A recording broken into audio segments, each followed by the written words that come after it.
If you want to edit the slow motion video on Samsung Galaxy Z Flip 7 or Z Flip 7 FE, then in that case we need to go to the gallery and then we can open the slow motion video.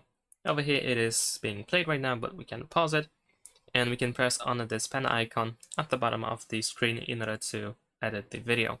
Now over here, as you can see, we have a bunch of different tools that we can use, but essentially if you want to, for example, adjust the slow motion effect, you can choose where it should be applied. So we can grab by these lines over here in order to choose where the effect should be applied. So as you can see now, only this part has the slow motion effect. If I play the video, you get the results. So now it is the slow motion mode, and once it reaches this part, it should go back to normal. And there we go.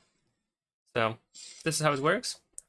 And once you are done with editing, if you also go through these options, once you are done with editing, you can simply either press save over here at the top, or you can save copy in order to make a separated version.